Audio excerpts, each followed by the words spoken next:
Bismillahirrahmanirrahim.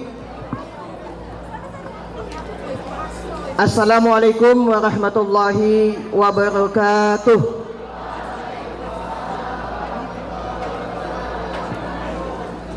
Alhamdulillahi rabbil alamin. Alhamdulillahi haqqa hamdi. Alhamdulillahi hamdan katsiran thayyiban mubarakan fih. Nahmaduhu wa nasta'inu wa nastaghfiru wa natubu ilaih. Asyhadu an la ilaha illallah wahdahu la syarikalah. Wa asyhadu anna Muhammadan abduhu wa rasuluhu la nabiyya ba'da. Asbahna ala fitratil Islam wa kalimatil ikhlas wa ala dini nabiyina Muhammadin sallallahu alaihi wasallam. Allahumma salli ala Sayyidina Muhammad wa ala ali Sayyidina Muhammad. Rabbi israh li sadri wa yassir li amri wahlul 'uqdatam min lisani yafqahu qawli, amma ba'du. Tentu yang pertama yang kami hormati, kami muliakan Kepala Sekolah SMA Negeri 6 Palembang, Sumatera Selatan, lengkap dengan jajarannya, para dewan guru yang juga sekaligus menjadi orang tua dari adik-adik semuanya, yang insya Allah ketika adik-adik semuanya memberikan sikap dan akhlak yang baik kepada guru dan juga orang tua, itu menjadi salah satu jalan untuk mendapatkan kesuksesan dan kebahagiaan dan tentu kemuliaan di sisi Allah Subhanahu wa ta'ala. Salawat dan salam kita sampaikan kepada Nabi Muhammad sallallahu alaihi wasallam. Allahumma sholli ala Sayyidina Muhammad wa ala ali Sayyidina Muhammad. Baik adik-adik semuanya, saya yakin dan percaya, saya hanya minta waktu 1 jam. Sisanya nanti boleh tanya jawab atau diskusi, sharing. Saya yakin selama saya berbicara, saya minta bantuannya. Ini di bulan Ramadan, tidak ada satupun yang berbicara kecuali yang saya minta. Jadi saya mohon kerjasamanya. Ini bulan Ramadan, bulan suci, di tempat yang mulia. Jangan kotori hati kita, jangan pancing emosi. Kalau saya insya Allah adik-adik semuanya tidak akan pernah emosi insya Allah. Karena saya paham bagaimana menaklukkan orang-orang yang susah diatur. Maka saya yakin dan percaya adik-adik semuanya, saya ulangi, semenjak saya pegang mic ini, tidak ada satupun yang berbicara. Ya, kalaupun ada yang mau tetap bicara, saya minta izin kepada dewan guru, lebih baik dia keluar. Saya tidak ngusir, karena saya hanya ingin berjumpa dengan adik-adik semuanya yang benar-benar hadir ikhlas, ingin mendapatkan pahala di sisi Allah Subhanahu wa ta'ala. Jadi saya mohon minta maaf kepada dewan guru. Jadi kalau ada yang tidak siap mendengarkan materi atau mau ribut di dalam atau berbicara sendiri, saya izinkan keluar menyimak dari luar. Kalau tidak ada yang keluar, itu artinya adik-adik semuanya sepakat dengan saya. Semenjak saya berbicara, maka nanti di pembicara kedua, pembicara ketiga, tidak ada satupun yang berbicara kecuali saya minta. Siap? Siap? Siap? Oke, saya hitung. 1, duduk rapi kan? 2, pandangan ke depan. 3, semuanya diam. 1, 2, 3. Bismillah. Baik adik-adik semuanya, mohon maaf saya agak sedikit terlambat. Walaupun jadwalnya juga saya insya Allah jam 9, karena saya dari bandara baru menjemput jamaah umrah. Dan insya Allah ini yang kesekian kalinya. Terima kasih kepada Kepala Sekolah, Dewan Guru yang telah mengundang saya. Dan tentu ini juga adalah bagian dari takdir Allah Subhanahu wa ta'ala. Baik adik-adik semuanya, ini masuk di hari yang ke-10 Ramadan. Ya, 10 ke Ramadan, yang salah satu sabda Nabi Muhammad sallallahu alaihi wasallam dengan tegas mengatakan bu'dun. Bu'dun itu bodoh. Bahkan mad adraka, celaka. Fi Ramadan, siapa yang disampaikan kepada bulan Ramadan, falam yukfar lahu, kata Nabi, yang dia disampaikan kepada bulan Ramadan tapi tidak diampuni dosa-dosanya. Celaka, bodoh, dan keterlaluan siapapun yang disampaikan kepada bulan Ramadan tapi tidak diampuni dosa-dosanya. Maka salah satu tanda orang yang hatinya lembut, salah satu tanda yang hatinya itu suci, yang hendak ingin mendapatkan rahmat dari Allah, maka dia bisa memberikan sikap yang terbaik di dalam setiap aktivitas. Tidak pandang siapa yang berbicara di depan, mau dia kecil, mau muda, mau tua, mau orang yang dulu punya masa lalu buruk di hadapan teman-teman semuanya, selagi Allah yang mengizinkan dia berbicara, maka dia diizinkan untuk menyampaikan, dan semoga menjadi jalan kebaikan Allah sampaikan melalui lisannya. Maka adik-adik semuanya, saya diminta untuk menyampaikan motivasi beribadah. Ya, ada materi slide boleh ditampilkan, yang slide sudah saya tampilkan. Ya, boleh diklik, saya nggak pakai bawa alat pointer ya, karena saya tinggal di kantor saya di skip ujung ya, yang mau main silakan nanti ya. Oke, kita lihat materi tentang pesantren Ramadan hari ini adalah tentang motivasi beribadah. Lanjut aja, klik di left slide 2. Baik, adik-adik semuanya, coba ta'adus bi nikmah. Ini di hari 10 Ramadan. Angkat tangan yang sudah menghatamkan Al-Quran. Ada yang menghatamkan Al-Quran? Sudah ada? Mana? Ya, jujur, yang sudah hatam Al-Quran. Boleh maju yang hatam Al-Quran, sudah menghatamkan Al-Quran di bulan Ramadan, di hari yang ke-10. Bukan hatam seumur hidup ya, bukan. Bukan dari kecil. Selama bulan Ramadan tahun ini yang sudah menghatamkan Al-Quran, boleh angkat tangan. Nggak usah malu, nggak usah takut disebut riya, nggak usah. Ada? Saya kasih kesempatan, boleh maju ke depan. 1, saya hitung sampai 3. Kalau ada silakan. 2.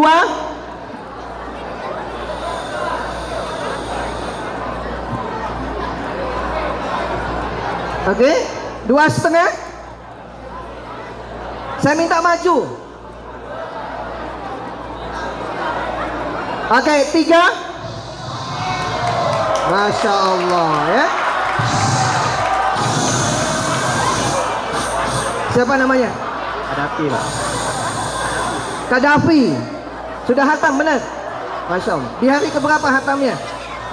Di hari keberapa hatam Al-Quran? 2 hari yang lalu. Berarti 1 ya. 1 hari berapa juz? 1 hari 2 juz setengah, kadang 3 juz. Masya Allah.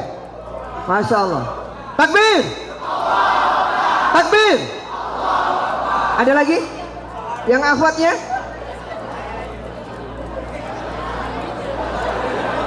Ada nomor rekening?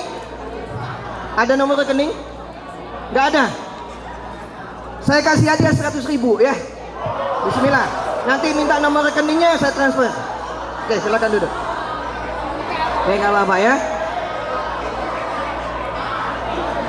Oke, 1, 2, 3. Ya. Oke, sudah cukup ya. Karena ini kan motivasi beramal. Maka satu amalan utama di bulan Ramadan adalah membaca Al-Quran.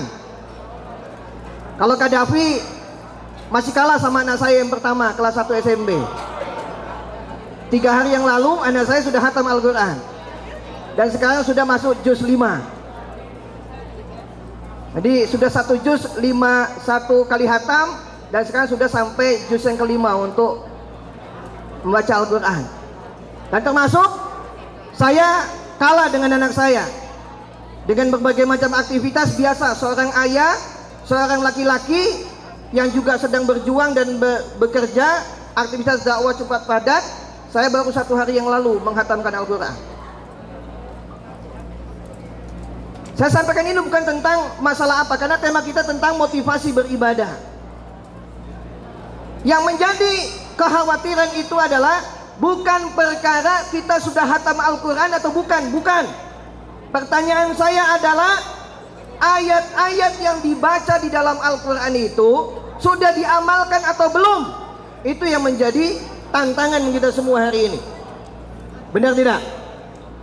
Benar tidak? Iya. Maka izin, boleh klik ini profil saya. Insya Allah ada juga mungkin sebagian tahu atau belum kenal dan lain sebagainya. Ada semuanya. Sebagaimana tadi hadis Nabi Muhammad SAW, bu'dun man adraka ramadana falam yukfar lahu. Siapa yang disampaikan kepada bulan Ramadan tapi tidak diampuni dosa-dosanya, kata Nabi, sungguh celaka dan keterlaluan. Maka bagaimana kita memahami tentang motivasi beribadah? Maka boleh lanjut aja. Lanjut aja slide selanjutnya, nggak apa-apa. Karena saya menghadapi Gen Z ini, mau nggak mau saya buat slide supaya adik-adik semua kalau nanti ada yang minta saya kasih. Itu materi sudah saya berikan kepada panitia. Nanti saya bentuk PDF saja supaya mudah untuk memahaminya. Nih,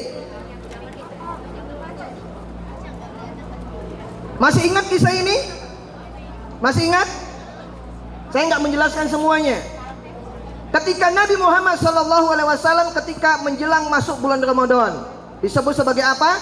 Tarhib Ramadan. Nabi itu biasa menjelang masuk bulan Ramadan, maka Nabi akan naik kepada mimbarnya. Mimbar Nabi itu ada 3 pundakan. Pundakan 1, pundakan 2, pundakan 3. Ketika Nabi hendak naik ke pundakan 1, malaikat Jibril turun dan berdoa, dan Nabi Muhammad mengaminkan. Inilah ceritanya. Di mana pundakan pertama Nabi Muhammad mengaminkan. Mengaminkan doa siapa? Doa malaikat Jibril. Maka doanya sederhananya, semoga umatnya Nabi Muhammad ketika datang bulan Ramadan, dosa-dosanya diampuni oleh Allah Subhanahu wa Ta'ala. Walaupun redaksi malaikat Jibril itu adalah bodon man adraka ramadana falam yukfar lahu. Sungguh celaka wahai Muhammad umatmu, sungguh keterlaluan wahai Muhammad umatmu, yang disampaikan kepada bulan Ramadan tadi tidak diampuni dosa-dosanya. Maka Nabi Muhammad berdoa dalam hatinya, ya Allah, jadikan umatku semuanya ketika bulan Ramadan sampai kepada dirinya, ampuni semua dosa-dosanya. Maka amin ya Allah, amin ya Allah. Yang kedua, apa yang kedua? Celaka dan keterlaluan juga ketika disebut nama hamba Allah yang paling mulia, Nabi Muhammad SAW, tapi tidak ada keinginan, tidak tergerak hati kita untuk berselawat kepadanya. Maka satu amalan di bulan Ramadan ini memperbanyaklah selawat Nabi kepada Nabi Muhammad SAW. Singkatnya Allahumma sholli ala Muhammad wa ala ali Muhammad. Panjang dikit Allahumma sholli ala Sayyidina Muhammad wa ala ali Sayyidina Muhammad. Lebih panjang lagi silakan versinya masing-masing. Dan yang ketiga, ketika Nabi sampai ke pundakan ketiga, malaikat Jibril mengatakan, bu'dun man adraka, celaka, keterlaluan. Siapapun manusia yang disampaikan pada usia tua orang tuanya, tapi tidak bisa menjadikan anak-anaknya masuk ke dalam surga. Paham adik-adik semuanya? Orang tuanya masih muda atau sudah tua? Di atas 30, di atas 40, di atas 50, di atas 60. Alhamdulillah saya masih punya 2 orang tua. Mungkin di antara kita mungkin ada yang orang tuanya sudah meninggal dunia, atau ibunya atau ayahnya. Maka siapa yang disampaikan pada usia tua kedua orang tuanya namun tidak bisa membuat anak-anaknya masuk ke dalam surga, maka sungguh celaka dan keterlaluan. Maka Nabi Muhammad berdoa, ya Allah, jadikan umatku semuanya ketika disampaikan pada usia tua orang tuanya, jadikan itu jalan untuk anak-anaknya masuk ke dalam surganya Allah Subhanahu wa Ta'ala. Klik selanjutnya. Maka ini jadi salah satu cambuk adik-adik semuanya.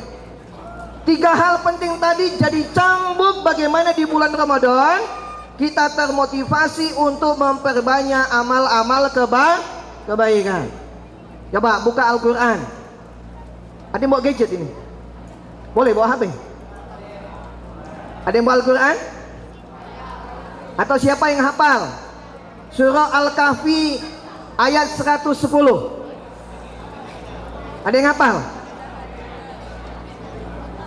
Saya sebut bunyinya. Famangkana.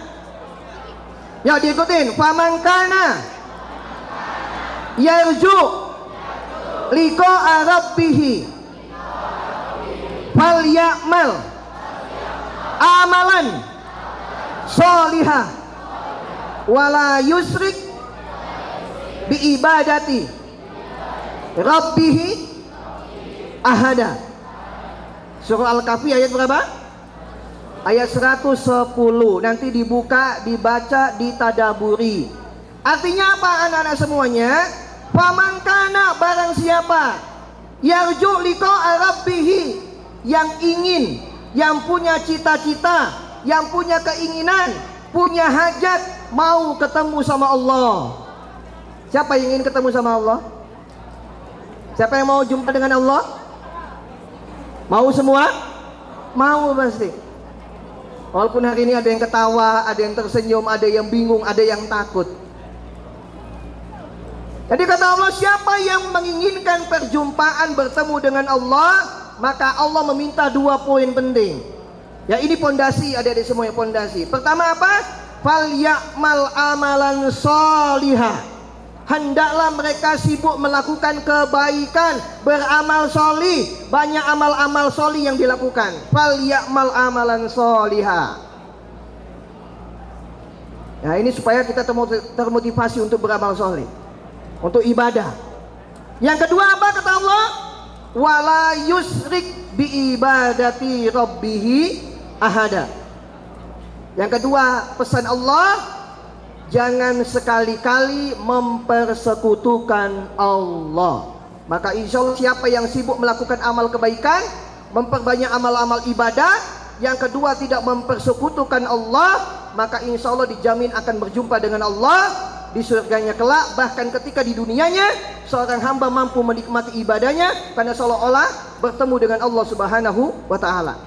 Itulah sebabnya adik-adik semuanya, kalau adik-adik membahas tentang kitab, ada kitab Al-Wafi, ada hadis Arba'in An-Nabawiyah, di sana dilengkap dibahas. Di hadis yang pertama, ketika kita sholat, maka bayangkan kita itu sedang berjumpa dengan Allah. Bayangkan kita sedang melihat Allah di depan kita. Namun kata Nabi, kalau kita tidak mampu melihat Allah, cukup yakini bahwa Allah itu melihat kita. Ini pondasi, saya bangun pondasi supaya motivasi beribadahnya pun kita paham mengapa kita nanti harus beribadah kepada Allah Subhanahu wa ta'ala. Ini peta Ramadan. Mengapa ada yang sudah bisa khatam Al-Quran?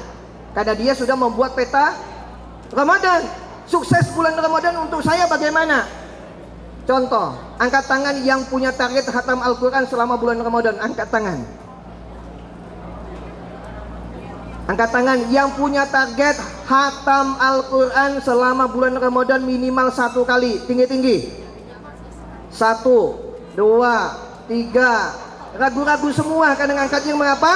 Masih lihat kanan, kiri, depan, dan belakang. Benar tidak?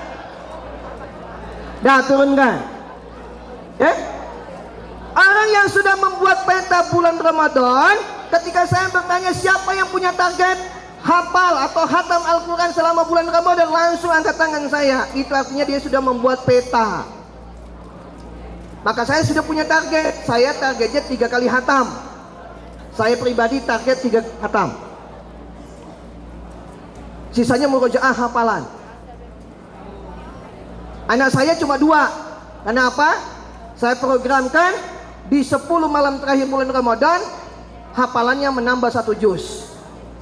Sekarang hafalan saya kalau dulu di sini berapa? Saya sampaikan 6. Sekarang alhamdulillah sudah 9. Sudah 9. Dia nggak punya guru ngaji. Guru ngajinya cuma abi uminya sama guru di sekolah.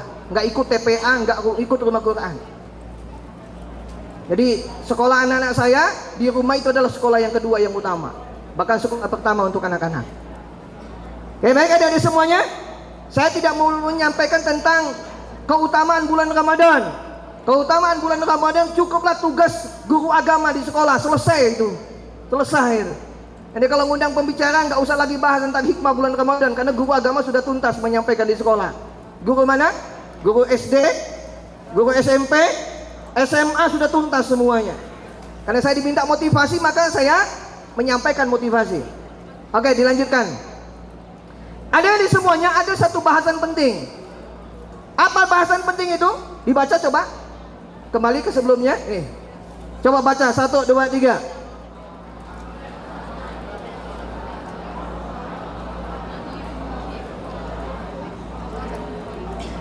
Ya,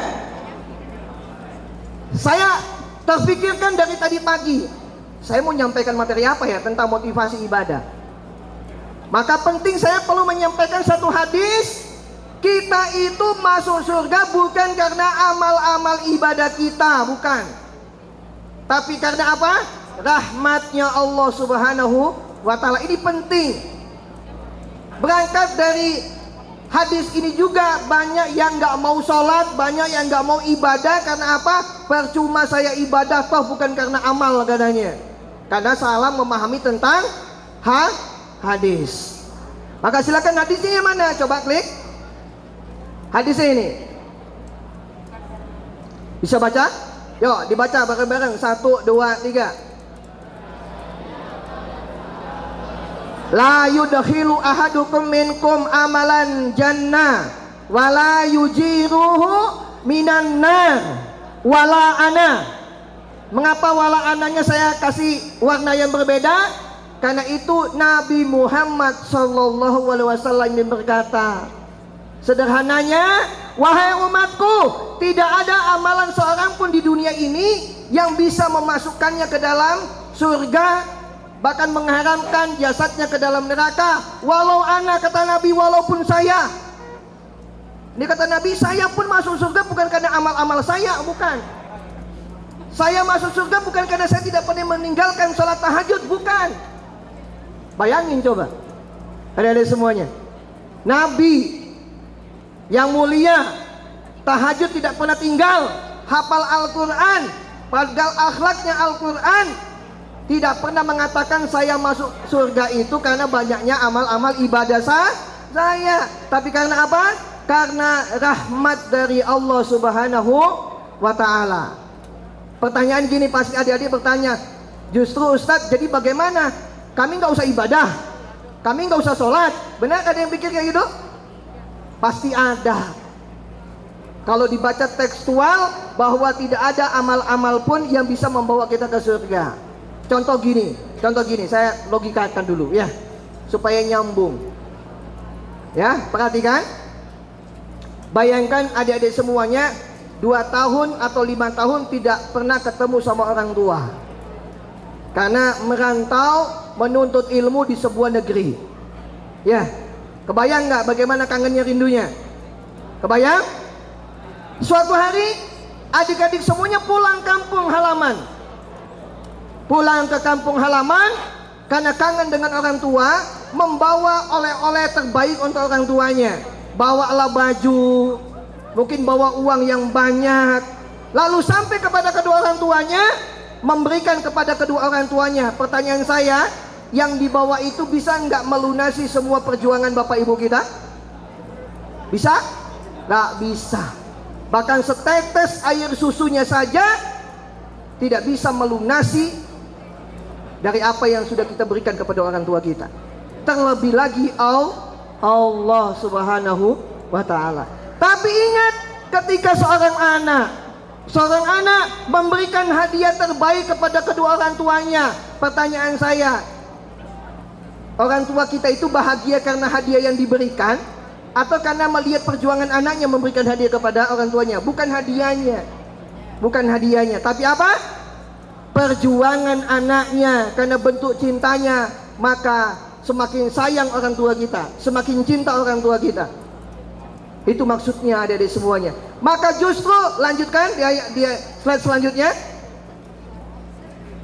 Apa yang menjadi dalil? Maka di Al-Quran banyak, kita diminta oleh Allah Subhanahu wa Ta'ala untuk memperbanyak ibadah, memperbanyak amal-amal kebaikan, sholat, baca Al-Quran, sedekah, dan lain sebagainya. Termasuk salah satunya di surah, lanjutkan saja nggak usah ini. Nih, An-Nisa ayat 57. Yuk sama-sama. Sama-sama dibaca 1, 2, 3.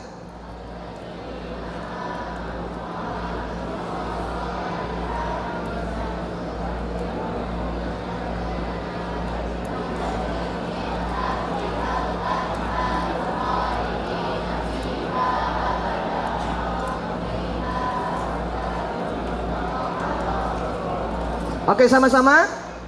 Wallazina amanu wa amilus solihat sanudkhiluhum jannatin tajri min tahtihal anharu khalidina fiha abada. Allah mengatakan jelas, adapun orang-orang yang beriman dan mengerjakan kebajikan, dia beribadah, kelak akan kami masukkan ke dalam surga yang mengalirnya di bawahnya sungai. Allah ingin melihat kesungguhan kita dalam beribadah, tapi jangan sekali-kali menganggap bahwa ibadah yang sudah kita lakukan itu bisa membuat kita masuk ke dalam surga. Yang bisa kita pahami adalah dengan ibadah yang kita lakukan, insya Allah Allah semakin cinta dengan kita. Maka nanti kalau baca tafsirnya banyak adik-adik semuanya. Bahkan siapa yang Allah berikan keinginan Allah untuk diberikan kebaikan kepada hambanya, salah satu tandanya adalah kita diberikan kenikmatan mau belajar, mau membaca Al-Quran, mau beribadah, mau melaksanakan saum, puasa di bulan Ramadan. Itu adalah juga bagian dari rahmatnya Allah Subhanahu wa Ta'ala. Maka adik-adik semuanya, hari ini satu yang ingin saya minta kepada adik-adik semuanya adalah tidak ada satupun di antara adik-adik semuanya hari ini kecuali bisa khatam Al-Quran di bulan Ramadan. Masih ada kesempatan, masih ada waktu, ya, masih ada waktu. Siap? Siap? Ya harus siap, nggak ada pilihan. Harus siap dimanfaatkan waktunya untuk bisa membaca Al-Quran. Ya, berjuang meninggalkan atas ketertinggalan teman-teman semua dengan yang lain. Ada banyak yang belum sekolah sudah jus-jus dia membacanya. Bahkan anak TK ada yang sudah khatam Al-Quran karena memang aktivitasnya di rumah Quran atau di rumah tahfiz. Jadi sedangkan kita sudah dewasa, adik-adik semua sudah SMA, yang seharusnya juga sudah bisa termotivasi jauh lebih besar dibanding itu.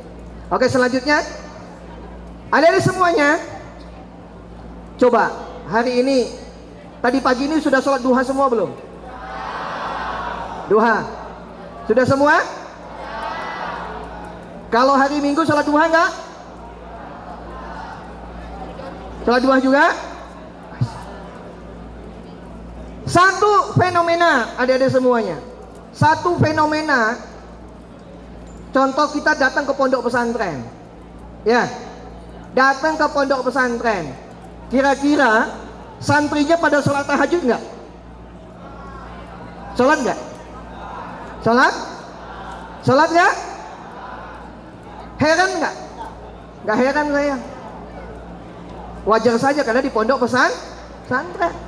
Justru aneh kalau ada pondok pesantren, santri-santrinya tidak sholat tahajud.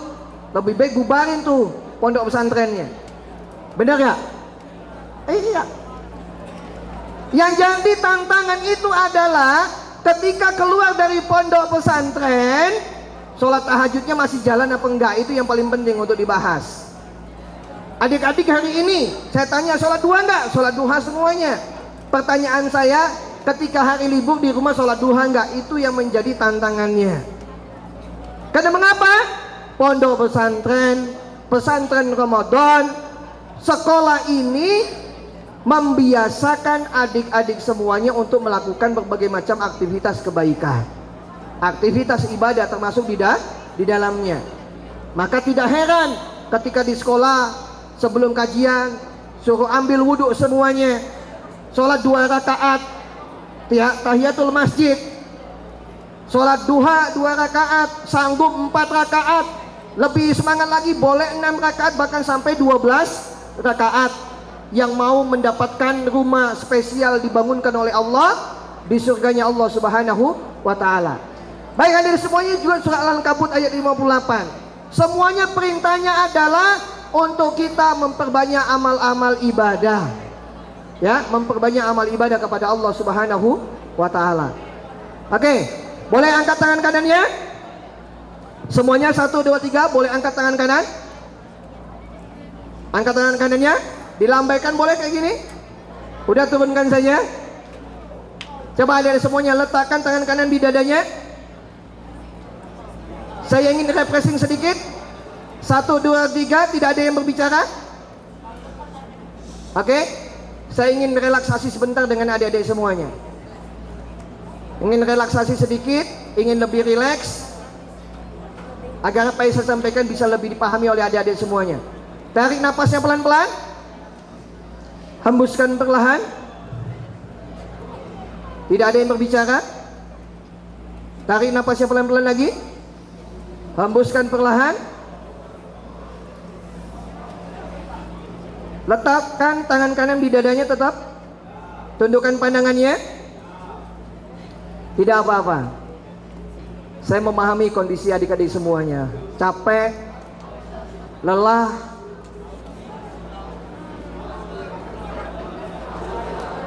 ada yang ngomong lapar, ada yang ngomong haus.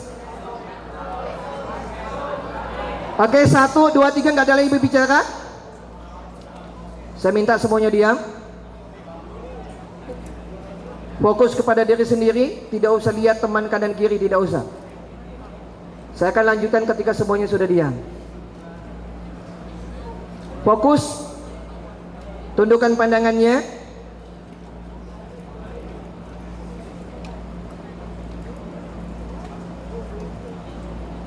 Tidak ada yang berbicara lagi. Tundukkan pandangan. Tetap letakkan tangan kanannya di dadanya.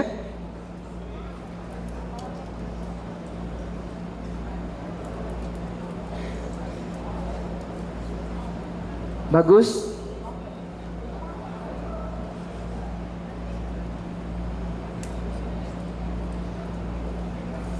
Renungkan kembali selama 9-10 hari di bulan Ramadan ini.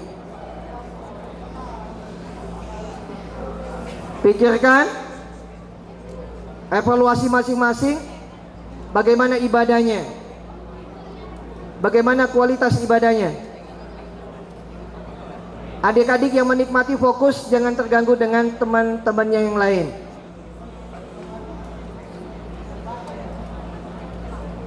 Tetap tundukkan pandangannya. Sebelum saya bimbing, silakan bayangkan di hari pertama Ramadan, di hari kedua, di hari ketiga sampai yang di hari ke-10 hari ini, apa prestasi-prestasi ibadah yang sudah dilakukan. Biarkan saja yang tidak mau mengikuti arahan saya. Sebenarnya mereka juga mau, tapi karena bisa jadi sudah karakternya memang seperti itu, kita maklumi saja. Adik-adik yang masih fokus, jangan terganggu. Fokus lihat dirinya sendiri saja. Jangan sibuk menyalahkan orang lain. Fokus kepada diri. Jangan pernah membenci orang lain. Jangan pernah menghina orang lain. Kembali, saya ajak adik-adik semuanya, bayangkan kembali prestasi apa saja yang sudah dilakukan selama bulan Ramadan. Allah sudah berikan kita 11 bulan berlalu. Allah sudah hadirkan 11 bulan berlalu. Mungkin ada banyak dosa-dosa yang kita lakukan, ada banyak maksiat yang kita lakukan, ada banyak ketaatan yang menjadi kewajiban kita tinggalkan. Lalu Allah hadirkan bulan Ramadan supaya kita diampuni dosa-dosanya oleh Allah Subhanahu wa taala.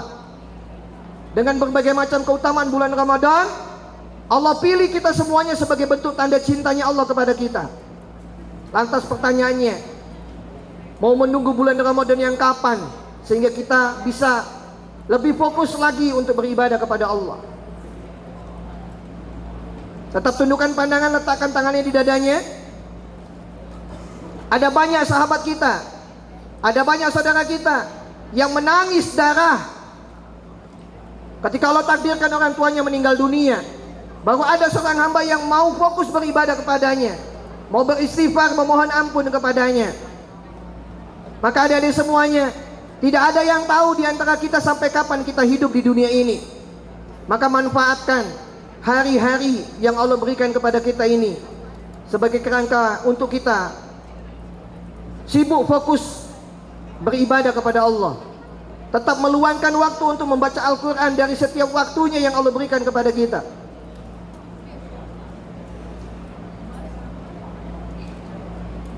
Angkat kedua tangannya, tundukkan pandangannya, lihat kedua tangannya. Saya pimpin, saya mitem, saya berdoa. Cukup diaminkan dalam hati saja. Bismillahirrahmanirrahim. Alhamdulillahi Rabbil Alamin. Allahumma ahyina bil iman wa amitna bil iman wa adkhinal jannata ma'al iman wasrah suduraha bi faidil iman bik wa jamili tawakkuli alaik wa ahyiha bi ma'rifatik wa amit ala syahadati fi sabilik innaka ni'mal maula ni'mal nasir. Ya Allah, ya Rahman, ya Rahim, terima kasih ya Allah kami sampaikan kepadamu ya Allah. Engkau telah memilih kami sampai kepada bulan yang mulia, bulan suci Ramadan 1446 Hijriah ini ya Allah. Ya Allah, ya Rahman, ya Rahim, Engkau yang maha pengasih lagi maha penyayang. Sayangi dan cintai kami ya Allah. Tidak ada yang lebih sayang dan cinta kepada kami kecuali Engkau ya Allah. Engkau yang maha tahu ya Allah betapa banyak dosa yang telah kami lakukan, betapa banyak maksiat yang telah kami lakukan ya Allah, betapa banyaknya kemalasan yang melekat dalam dada-dada kami ya Allah. Jadikan ya Allah kesempatan hari ini, di pagi yang mulia ini, tanamkan kami iman ya Allah, agar kami bisa menjalani hari-hari dengan penuh keimanan, dengan semangat meningkatkan ketakwaan kepadamu ya Allah. Ya Fattahu ya Razak, ya Fattahu ya Razak. Kami semua di sini ya Allah, tak lain tak bukan kecuali mempunyai banyak hajat, punya banyak keinginan kepadamu ya Allah. Di sisi lain juga hamba punya banyak masalah ya Allah. Ada banyak masalah yang melekat dalam kehidupan kami. Hanya Engkau yang mampu membuka, menutup celah-celah dalam kehidupan kami. Hanya Engkau yang mampu memberikan solusi dalam kehidupan kami ya Allah. Ya Allah, ya Rahman, ya Rahim, izinkan kami menikmati hari-hari di bulan Ramadan ini dengan aktivitas-aktivitas ibadah, sehingga kami mendapatkan prestasi yang baik di Engkau, mata Engkau ya Allah. Terima semua amal-amal kami, ridhoi ya Allah segala amal-amal yang kami lakukan, agar kami mendapatkan rahmat kasih sayang-Mu ya Allah, sehingga Engkau mencatat nama kami satu persatu, nama kedua orang tua kami, nama para guru-guru kami ya Allah. Suatu hari nanti Engkau masukkan ke dalam surga Firdaus ya Allah, dalam surga Firdaus ya Allah, bertemu dengan kekasih-Mu Nabi Muhammad sallallahu alaihi wasallam. Ya Allah, ya Rahman, ya Rahim, ya Alim, ya Sami, ya Fattahu, ya Razak. Hanya Engkau ya Allah yang mampu, yang maha mengetahui atas segala kondisi kami. Sehatkan kedua orang tua kami ya Allah. Berikan hidayah kepada kedua orang tua kami ya Allah. Berikan hidayah kepada saudara kandung kami ya Allah. Berikan hidayah kepada sahabat-sahabat kami ya Allah. Kami yakin dan paham betul ya Allah, tidak ada satupun di antara kami kecuali semuanya ingin menjadi orang baik ya Allah. Tidak ada satupun di antara kami ya Allah kecuali semuanya pasti menginginkan kebahagiaan ya Allah. Namun lapangkan dada kami ya Allah, tidak semuanya siap ya Allah. Dengan berbagai macam problematika dalam kehidupan kami ya Allah. Bisa jadi ya Allah, ada banyak orang yang belum mensupport apa yang kami lakukan ya Allah. Maka izinkan ya Allah, di waktu pagi yang mulia ini, berikan kami ketenangan hati, ketenangan jiwa. Berikan umur yang panjang kepada kami. Berikan yang umur yang panjang kepada kedua orang tua kami ya Allah, agar suatu hari nanti kami sama-sama menjadi jauh lebih baik, menjadi taat kepadamu ya Allah.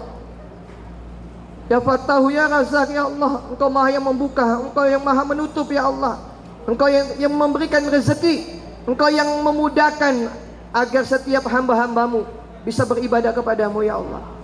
Silakan 1 menit 2 menit adik-adik semuanya angkat kedua tangannya, berdoa yang terbaik, silakan. Amin ya Allah. Nikmati sendiri doanya. Amin. Amin ya Allah. Ijabah ya Allah doa adik-adik kami ini ya Allah. Izinkan lisannya mampu berdoa sepenuh hati, sepenuh cinta ya Allah kepadamu. Amin ya Allah. Amin ya Allah. Silakan terus berdoa, minta kepada Allah. Sebelum saya buka sesi diskusi tanya jawab. Amin ya Allah. Amin ya Allah. Amin ya Allah. Amin ya Allah. Amin ya Allah. Amin ya Allah. Rabbana atina fid dunya hasanah wa fil akhirati hasanah wa qina azabannar wa qina azabannar wa qina azabannar wa adkhinal jannata ma'al abrar ya aziz ya ghaffar ya aziz ya ghaffar ya rabbal alamin. Subhana rabbika rabbil izzati amma yasifun wa salamun alal mursalin walhamdulillahi rabbil alamin. Oke, baik hadir semuanya, boleh lanjutkan?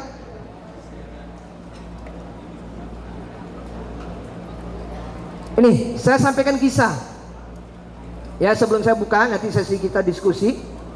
Nih, tentang bagaimana kita diminta motivasi beramal adik-adik semuanya. Pernah mendengarkan kisah lelaki yang membunuh 100 orang?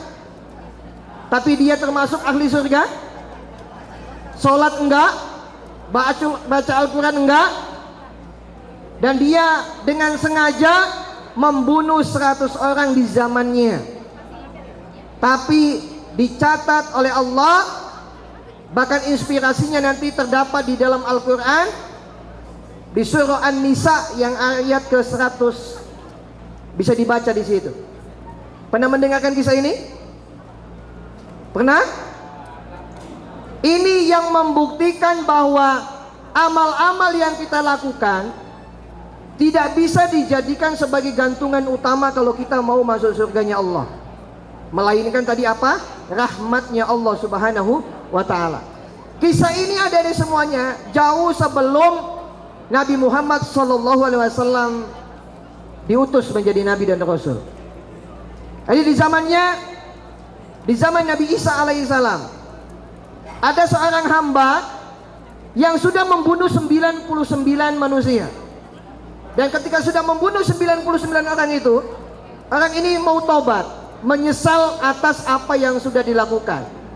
Maka ketika pemuda ini bingung bagaimana caranya saya bertobat, maka dia carilah yang namanya rahib. Apa rahib itu? Kalau sekarang maaf, pendeta. Ya, pendeta. Dan dia temui pendeta itu, rahib itu.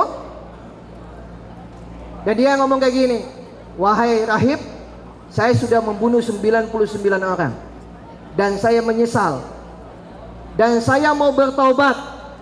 Apakah dosa-dosa saya diampuni oleh Allah? Kata rahib itu ngomong apa? Tidak mungkin kamu diampuni karena kamu sudah membunuh 99 orang. Maka matilah kamu. Apa yang dilakukan oleh pemuda itu? Dia ambil pedangnya, langsung ditebas leher rahib itu, sehingga genaplah jadi 100 orang dia bunuh pada zamannya. Nanti saya sampaikan dalilnya kalau ada yang mau tanya dalilnya di mana. Lalu dia lanjutkan perjalanan. Ketemulah dia dengan penduduk sebuah kota. Dia bertanya di situ, di mana saya bisa menemukan orang baik?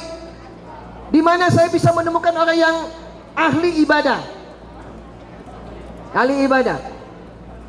Ditanya sama beberapa orang di situ, mengapa wahai si fulan kamu mau mencari orang yang ahli ibadah? Saya sudah membunuh 100 orang dan saya mau bertobat dan saya minta bimbingan. Di mana orang itu? Kata beberapa orang ini, kamu silakan keluar dari kota ini, temui di ujung sana itu ada ahli ibadah, ada seorang guru, temui di sana. Kalau sekarang ustadz lah, ulama gitu ya. Maka apa yang terjadi? Seorang pemuda yang tadi sudah membunuh 100 orang, maka dia bergegas dengan semangat, melangkah, berlari, berjalan dengan lelahnya. Tapi qadarullah, kalau kita ibaratkan jaraknya contoh saja ya, 100 meter ya, berarti butuh langkah 100 langkah gitu ya. 100 langkah saya contohkan saja. Ternyata di langkah yang ke-55 beliau meninggal dunia. Di langkah yang keberapa? 55. Sedangkan untuk sampai ke tempat tujuan butuh langkah 100 kali langkah. Jadi di langkah yang ke-55 Allah takdirkan pemuda ini meninggal dunia. Datanglah dua malaikat. Malaikat pertama malaikat rahmat, dan yang satunya malaikat apa?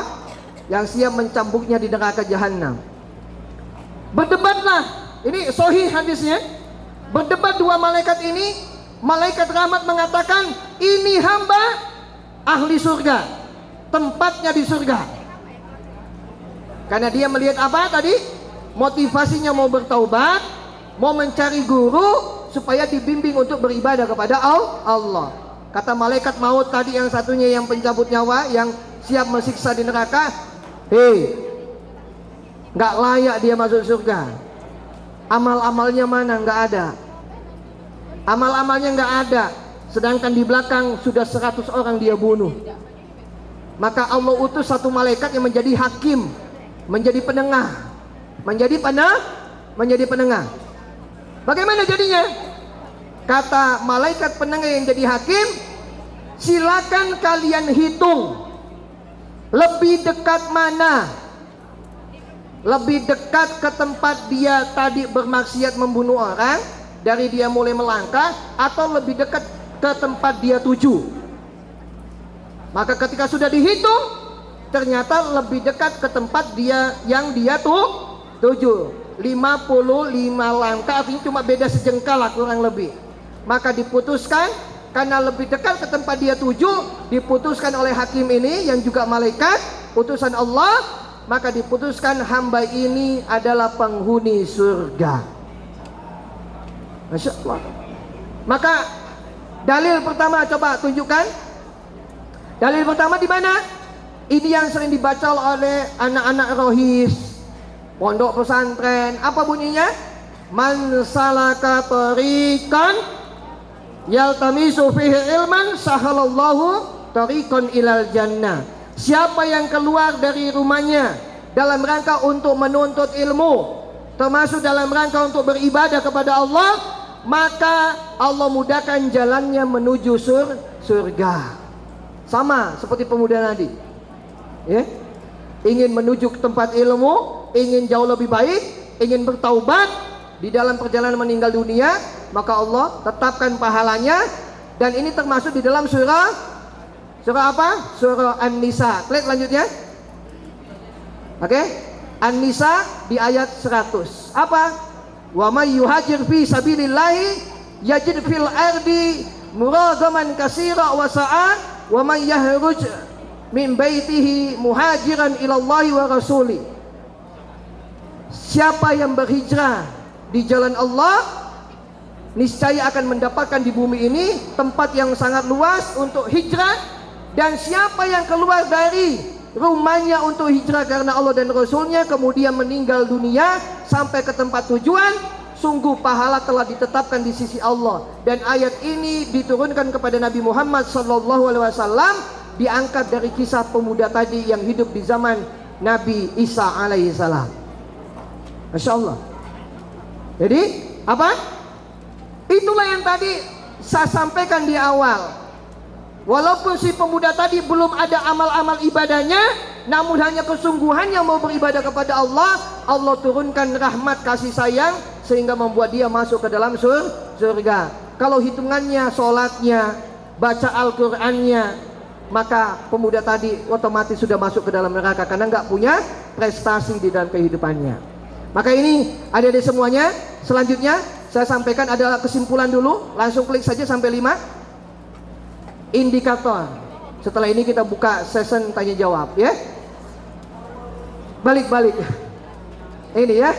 Indikator kesuksesan di bulan Ramadan. Pertama udah pasti.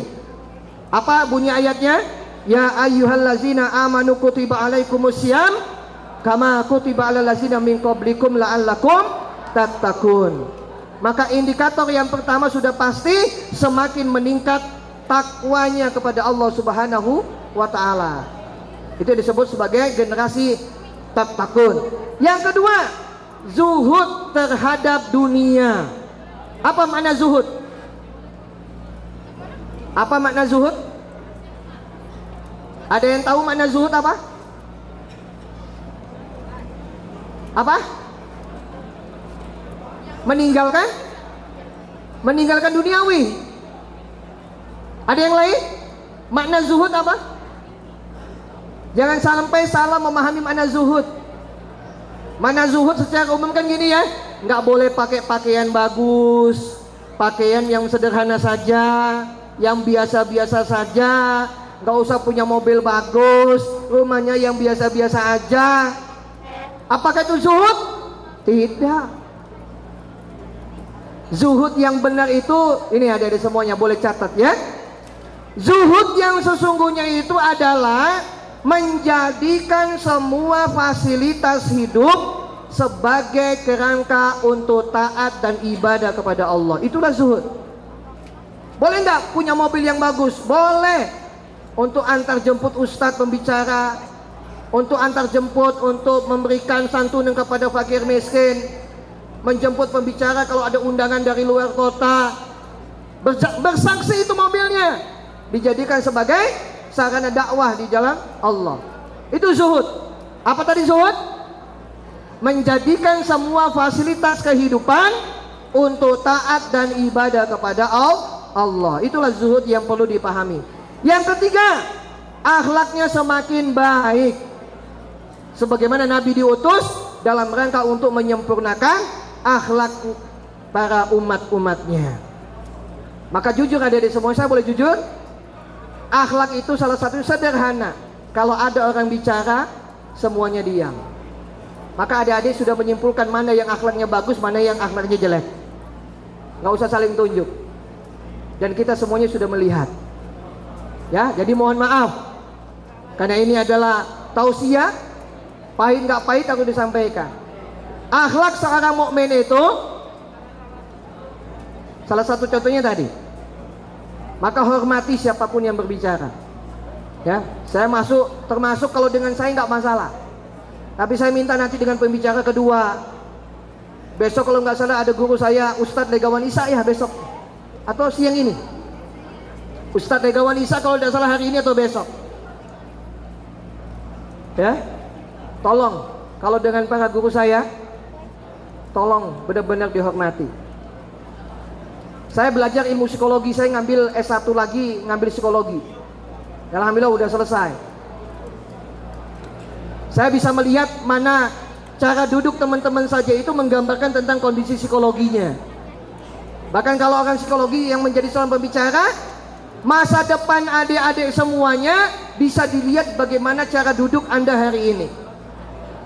Yang kedua, masa depan Anda itu bisa dilihat bagaimana cara pandang Anda dengan seseorang yang berbicara.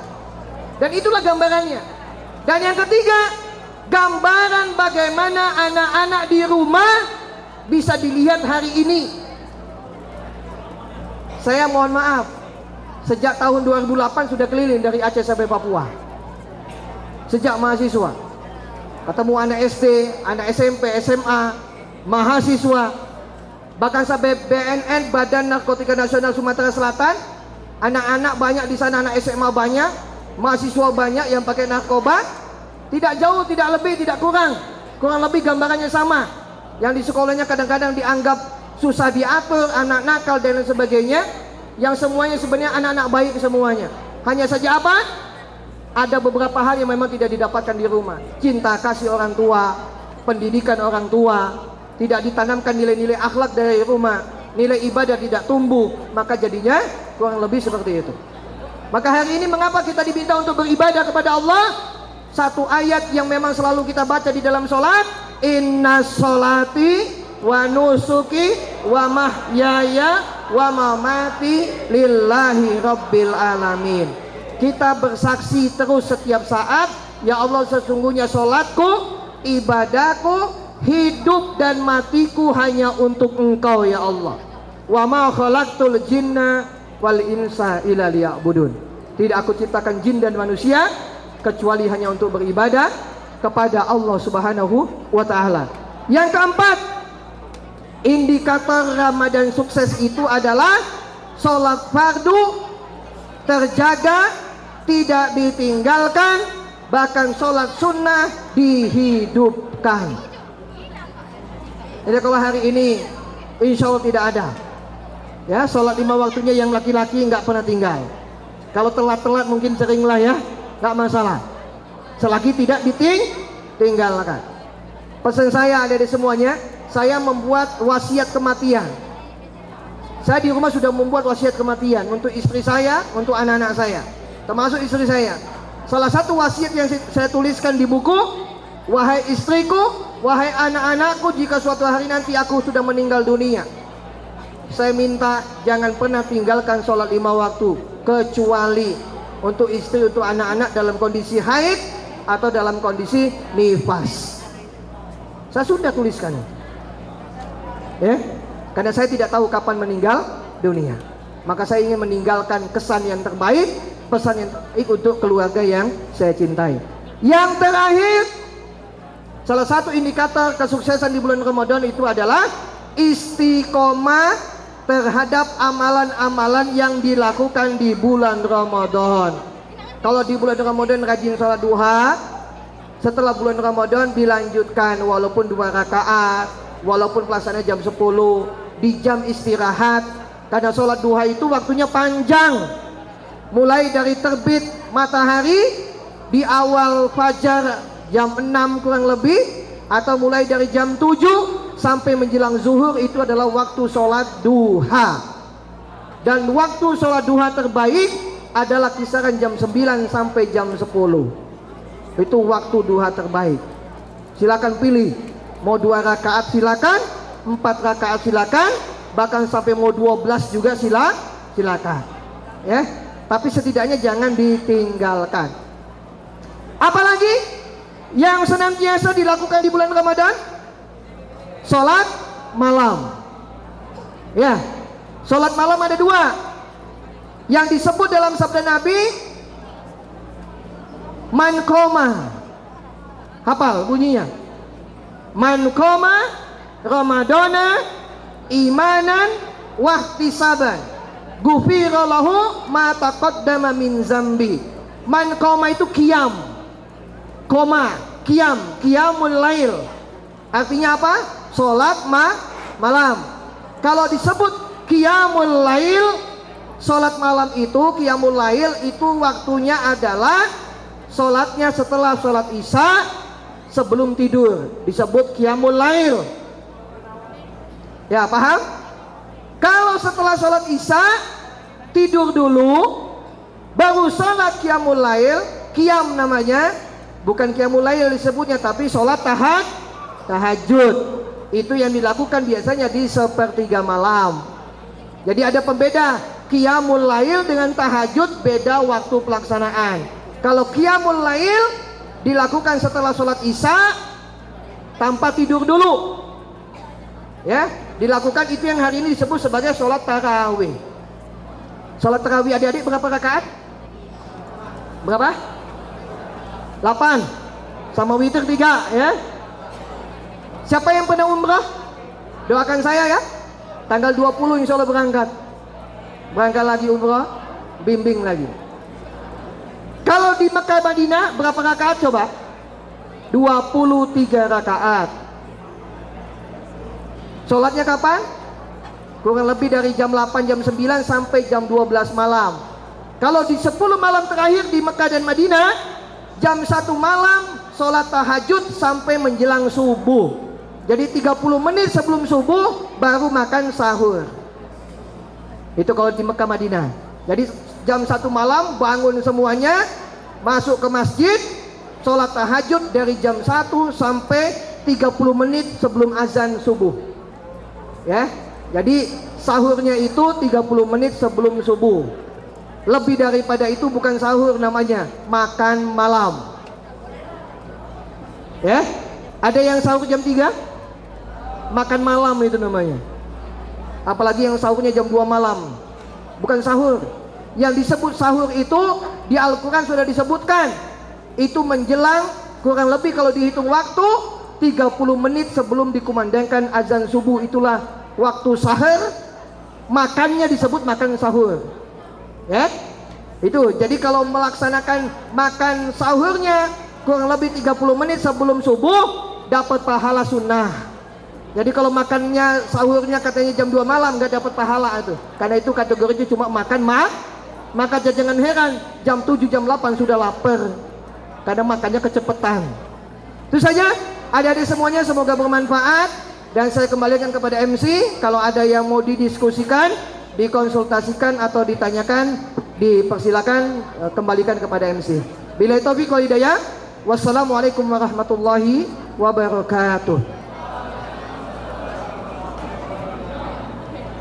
Baiklah teman-teman, sebelum kita melanjutkan ke sesi tanya jawab, dihimbau untuk para peserta ahwan menggunakan name tag-nya di luar hijab dan jangan meletakkan Al-Quran di lantai. Terima kasih. Baiklah, terima kasih kepada Ustadz Andi Ahmad Zikrila atas penyampaian materinya. Selanjutnya adalah sesi tanya jawab. Bagi 3 orang yang ingin bertanya, dipersilakan.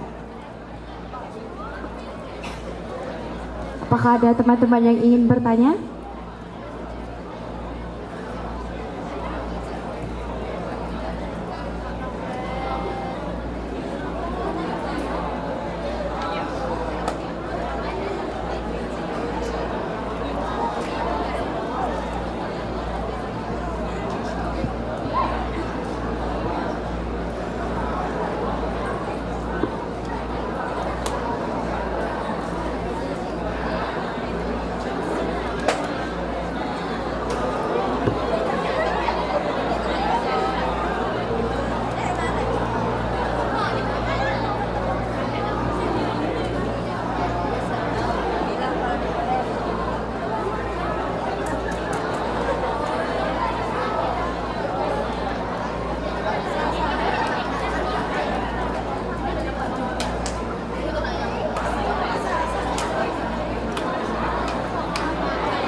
Baik, terima kasih kepada Ustadz Andi atas penyampaian materinya mengenai motivasi beribadah.